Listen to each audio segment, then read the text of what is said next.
My name's Heidi Heilig, and I'm the author of the Girl from Everywhere series, as well as for a Muse of Fire. I'm also a bit of a book pusher, because if there's one thing I love more than reading, it's accosting total strangers and telling them that they should be reading too. What can I say? I'm an extrovert, and the castle that I plan to build with all of my books is not going to be a fortress of solitude. So, in service of populating my book castle, I'm here with Epic Reads to bring you some book recommendations.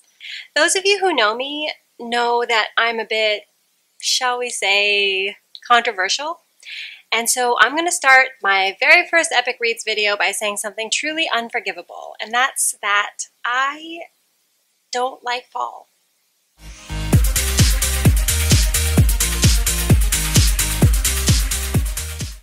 It's true, what can I say?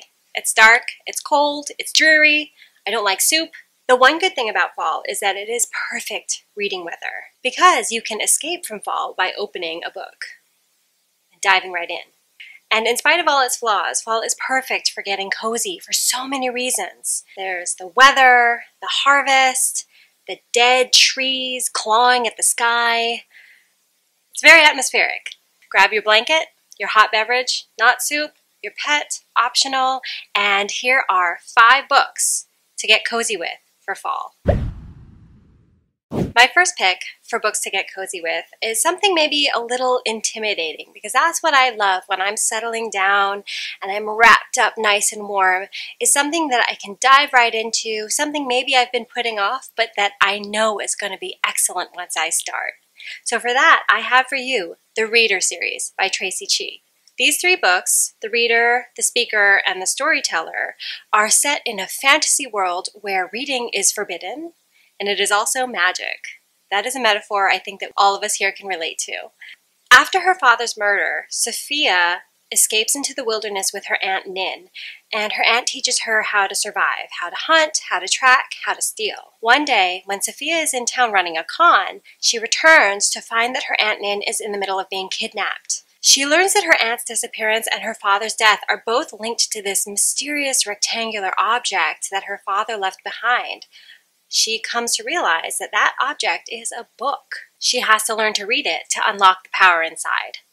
She starts off to rescue her aunt, and along the way she meets a mysterious and very silent stranger named Archer with secrets and scars of his own. Together, they go on a quest to find out who killed her father and why. The book itself is magical, with something like 7 interwoven points of view, pirates, and a secret order of librarians. It's really stunning. The Reader series is just a rich, interwoven tapestry of worlds that you can get lost in for days.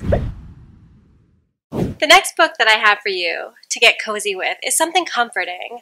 Now, when it's cold outside and sort of yucky and raining, what I like to turn to is something comforting. What I like to turn to is middle grade. So I have for you Breadcrumbs by Ursu. This is a book that I return to again and again. It's so lovely. This is a retelling of The Snow Queen by Hans Christian Andersen, and it's just gorgeous and magical and atmospheric. It follows 2 friends, Hazel and Jack. They fit together like 2 peas in a pod until one day they get into a fight and Jack vanishes. This is, like any good middle grade, this is a book about friendship and about finding your place in the world, especially while you're growing up and changing. It's also a magical and atmospheric trip through an enchanted and sometimes terrifying winter wood. Hazel's journey to save her friend will break your heart and mend it again, and it will be stronger in the places where it was broken. My next recommendation for a book to get cozy with is something completely unputdownable. When you're wrapped up and cozy, you don't want to get up, and you will not get up once you pick up Long Way Down by Jason Reynolds. It follows our protagonist, Will, who is a 15-year-old kid who has just witnessed his older brother Sean's murder. So he takes Sean's gun and gets on the elevator to avenge his death. Most of the story takes place during that 90-second elevator ride, where a character gets on at every floor, and more of the story as well as the rules, both spoken and unspoken, unravel before your eyes. The tension just keeps winding tighter and tighter, and you will not want to stop reading this book once you start. I read it in about an hour and a half. It's a beautiful novel in verse, and I flew through it, and then I got to the last page and I flipped back to the front to read it all over again and really savor it. If you want a book that you will not put down once you start, that's Long Way Down by Jason Reynolds. When it is fall and it is kind of close to Halloween and you get that kind of spooky feeling outside with the harvest and the bounty juxtaposed against the dead leaves and the trees, what you want is a really atmospheric and witchy kind of book to get cozy with. And for that, I recommend Strange Grace by Tessa Grafton. This is an incredible book set in the town of Three Graces, a fictional town where nobody dies before their time. This is due to a pact made by the first witch, or the first grace of Three Graces, with the devil. Death and illness is staved off by a ritual where every 7 years the slaughter moon rises and the town chooses their best boy to become the saint. This boy is anointed and celebrated, and then he is sent off into the woods to run with the devil. Now, a gruesome death isn't necessarily guaranteed, but they do call it the slaughter moon for a reason. So this year, the slaughter moon rises early and 3 friends dive into the forest instead of just one. It's also really just a gorgeous cover for the book. I have it up here. It's red and purple, and it's that shiny color of viscera. Very good book. I definitely recommend you read it, but you might need that blanket around you, just staving off the slaughter moon. Speaking of scary slaughter, the last book that I have for you today is a bit of a scarier one. It's The Girl from the Well by Chupeco. This book, so I read this book a while ago, and I wanted to reread it in advance of this video just to make sure that I had everything down pat in my head.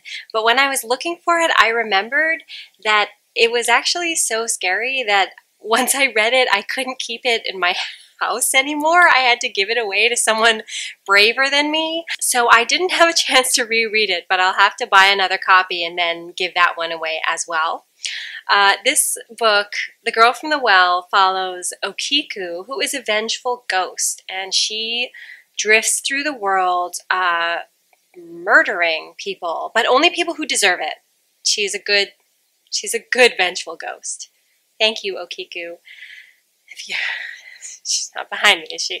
So Okiku drifts through the world murdering people who deserve it, who have murdered children, and by killing these murderers, she sets the ghosts of their victims free.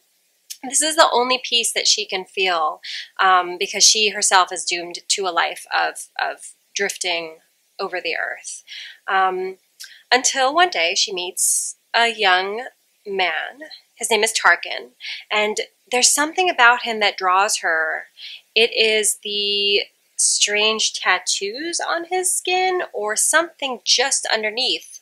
It is actually something just underneath. It's a devil, a demon that shares his body. She wants to rescue Tarkin, but the problem with that is that by killing the demon, she may kill the host as well.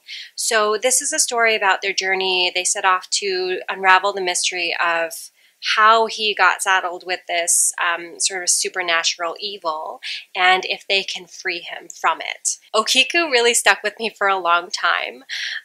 Some of the passages in that book are the scariest that I've ever read, so definitely read it with the lights on. There you have it. You have 5 books to get cozy with this fall. I have had a great time recommending books. I love recommending books. I will be back in a couple of weeks with a few books to base a Halloween costume on. Stay warm out there, stay dry. Happy fall.